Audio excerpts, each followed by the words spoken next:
यानी सत्ता का दुरुपयोग हुआ है। पूरे तौर पर वो लोग सत्ता के दुरुपयोग करते हैं, पावर का दुरुपयोग करते हैं। आज हमारी टीम पहुंची है दरौली विधानसभा क्षेत्र के ऐसे प्रत्याशी के पास जिसके पहले भी विधायक रह चुके हैं और फिर इनको जनता ने एक बार मौका दिया है। इनसे बात करेंगे, जानेंगे कि कैसा फील कर रहे हैं और आगे जनता के लिए क्या इन्होंने कुछ नया कर। स्वागत है। आपका भी स्वागत है, पूरी दरौली विधानसभा की जनता को स्वागत है। आपके सर पे फिर से ताज पहनाया गया है, जनता ने पहनाया है, इसको आप कैसे देखते हैं, क्या कहेंगे इस पर?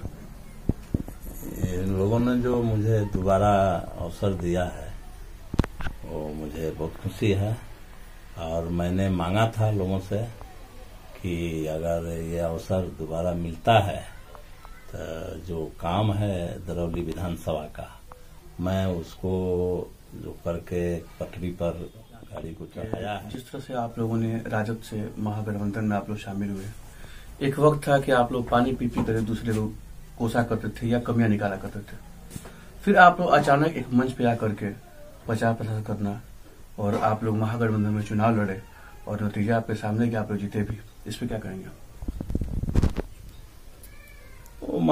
राजद के साथ हमारा हमेशा लड़ाई कही है जी, उसने उलाहना देने की क्या बात कहिएगा, लड़ाई होती थी। अब गठबंधन हुआ है, हम लोग मिलकर लड़े हैं या परिस्थिति ने कराई है। सच्चे पॉलिटिशियन होगा तो वो परिस्थिति के अनुसार काम करेगा। आज जब से एनडीए की सरकार बनी है देश में और राज्य में, तब से देश की स्थिति बहुत खराब हुई है, राज्य की भी स्थिति खराब हुई है। अभी जो हमारा संविधान है, हमारा लोकतंत्र है, वो खतरे में है। हमेशा उसको तार तार करने की कोशिश हो रही है। हमारे राष्ट्र के जो संपत्ति है निजीकरण किया जा रहा है। ऐसी स्थिति में अब हमारे सामने जो मुद्दा है वो देश बचाने का है। जब हमारा किसी से न किसी से कोई झगड़ा, कोई तनाव होगा इधर तो होगा, लेकिन आज तो हमारे सामने देश का सवाल खड़ा है।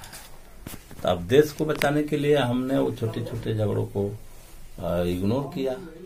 ये तो मेरा जवाब है, लेकिन उन लोगों से भी इसका जवाब लेना चाहिए जिन्होंने कहा कि हम मिट्टी में मिल जाएंगे, भाजपा में नहीं जाएंगे, हम आरएसएस मुक्त भारत बनाएंगे।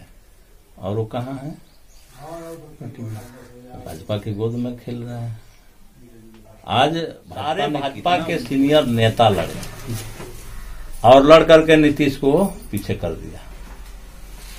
उनके सारे उम्मीदवार, ज्यादातर उम्मीदवार हारिए न गए, मैंने एक चौथाई न जीता, 1/3, 2/3 हार गया और आज वो छोटी पार्टी बन के रह गए हैं।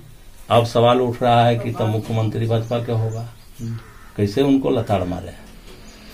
ये होते रहता है। कि राजद जो है वो महाजंगल राज और अपराधियों की पार्टी है और माले जो है गर्दन कटवा पार्टी है, तो इस पे आप क्या कहेंगे? नहीं, ये बात तो केंद्रीय गृह राज्य मंत्री नित्यानंद राय ने भी कहा। ये बातें भाजपा के जो दिल्ली के पूर्व अध्यक्ष मनोज तिवारी ने भी कहा, राष्ट्रीय अध्यक्ष जेपी नड्डा ने भी कहा। तो असल में इन लोगों के पास बिहार विधानसभा के चुनाव में कहने के लिए तो कुछ था नहीं, इसलिए कि ये लोग कुछ किए नहीं है। तो एक तो किए नहीं है, उसको भी नहीं कहे, और आगे हम क्या करेंगे वो भी नहीं कहे। और यही वो कारण था कि महागठबंधन बना, क्योंकि बिहार की जो स्थिति है, बिहार में सर्वप्रथम के शब्दों में नहीं दिया। सरकार तो वही बना रहे हैं।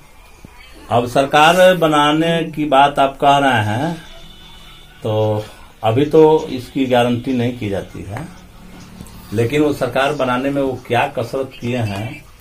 हमारे 3 विधानसभा के सर्टिफिकेट लूटे हैं। वो गोपालगंज के भोरे, सिवान के दुरौदा और भोजपुर के आरा।